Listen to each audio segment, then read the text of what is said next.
The average American spends over 384 hours of their life maintaining their lawn. This patch of grass has become a cultural symbol for the American dream, and for generations, people have spent tons of money and effort trying to get that perfect looking yard. But things are changing, and so are our lawns.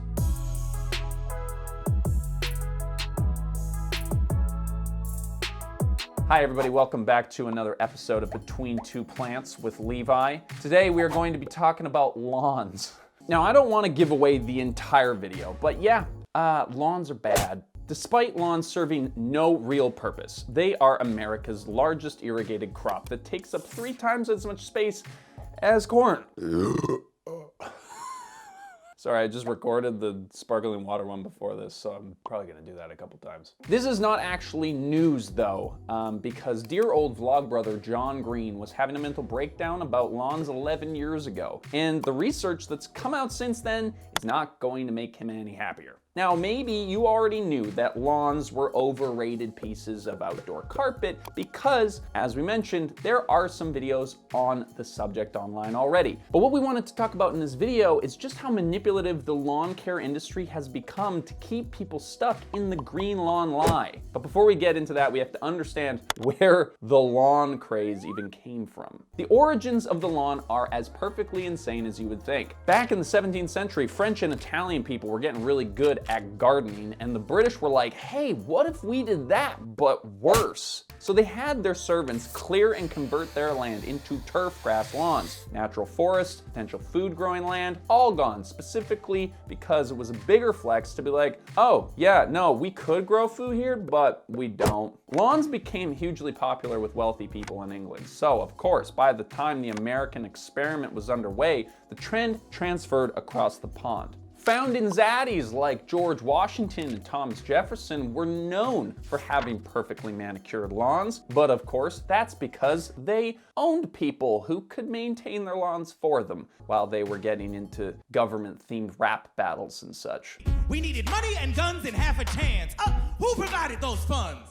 France. For a long time, lawns were not something that a regular person could have access to. It just was a mega rich thing to own. You know, like owning a lawn, maintaining one, having one was just one of the many ways that rich people separated themselves from the peasants.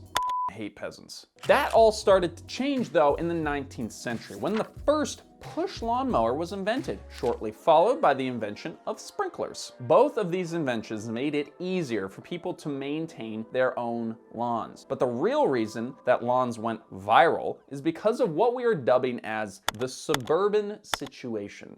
The suburb situation, as you may be able to guess, is what is known as suburban sprawl. It is the monotony of endlessly similar houses stretching across most of North America that many of us have come to despise. A part of the reason why we have these sorts of housing developments, along with a bunch of other things that we don't have time for right now, is the lawn. Once it became standard to live in a house with a garage, a white picket fence, and a yard, the suburban sprawl that goes with it just seemed to be inevitable. Lawns and the suburbs are like identical evil twins, which is convenient given the fact that the suburban lifestyle is kind of all about looking exactly the same as your neighbor. The suburbs, of course, are not a new idea, but in North America, they became the thing that we all know them as in the 1950s. After World War II ended, America had a ton of factories that didn't need to make tanks and weapons anymore, so they started making cars and household appliances instead. Now we're summarizing a lot of historical information here, but basically this was the land of the plenty and everybody wanted to get their piece on the riches that the American dream had to offer. Thanks to Henry Ford, cars became way more affordable at this time, which gave people the option to move out of the city and commute into work. Middle-class families jumped at the chance to get out of the overcrowded city and buy their own plot of land in the suburb paradise. Now you might be rolling your eyes because you already know this, but this move created a really interesting standard that underpins a lot of why lawns have become such a huge problem. The people moving out of these urban areas were overwhelmingly white because they were the ones who could afford it, and they were the ones more likely to get approved for a loan at the time than people of color. The racism that prevented people of color from moving out to the suburbs further segregated Black and white communities and created the environment for what we now know as keeping up with the Joneses.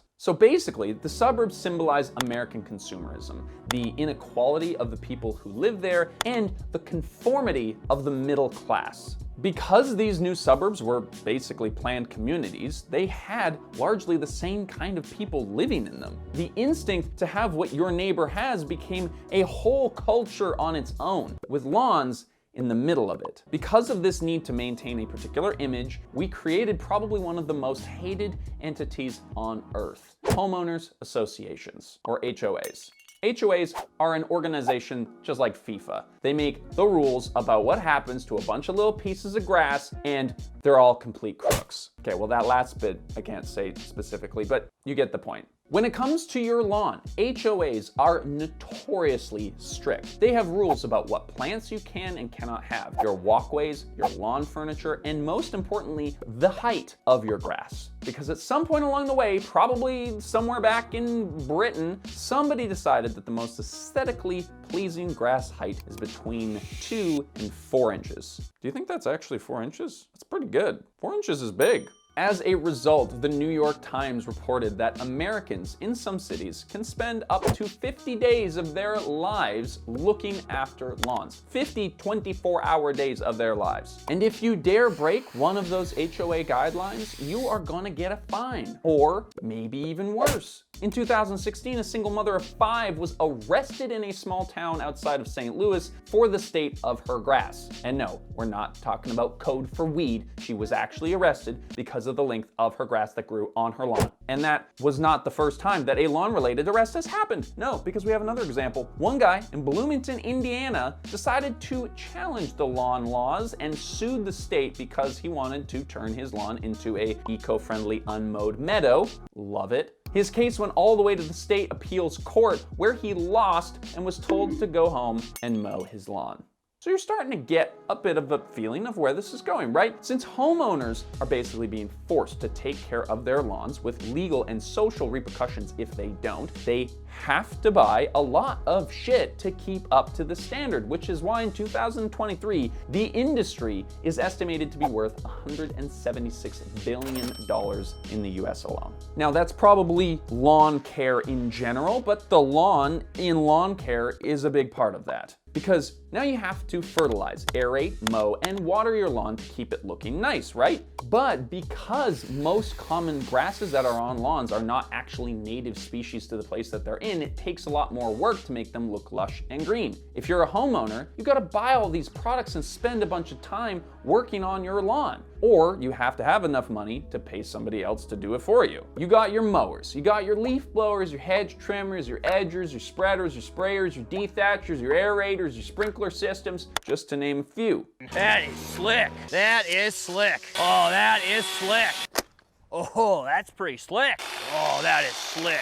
The lawn care equipment market alone is expected to grow to a $50 billion industry by 2028. And here's the best part, because it's all literally just a scam designed to make you buy more stuff. Let me walk you through how this works. The fertilizer for your lawns makes your grass grow insanely fast, which means that you need to buy a sprinkler system to water it properly. But the grass grows so thick that you need to aerate it to get oxygen back into the soil. But then you have to buy a ride-on lawnmower to stay on top of the recommended mow schedule of every 4 to 10 days. It is a never-ending loop that has North American homeowners spending a shit ton of time and money on a patch of grass. But the worst part is that this is just if you do the job yourself. The average lawn care service charges between $50 and $100 an hour, which adds up very quickly if you want them to come and mow as consistently as your HOA would like you to. Every year, homeowners spend $35 billion on lawn care products, and a whole bunch of that goes into synthetic pesticides on their lawns. Now, we don't have time to get into the whole pesticides thing, but just, think about it for a second. You spray chemicals onto your lawn, and then you water the lawn profusely. So what happens to chemicals that you put on the ground and then you run water all over it? It runs into the waterways that then go into the oceans where you get your fish and stuff, okay? It's not like rocket science. You don't have to understand a lot about the world to understand the pesticides on your lawn is probably not great for the planet. But that's just a wee tangent, because here is the worst part. We don't even really use our lawns that much. For most people, it's only in the summertime, and that's when it's nice enough to go out there. But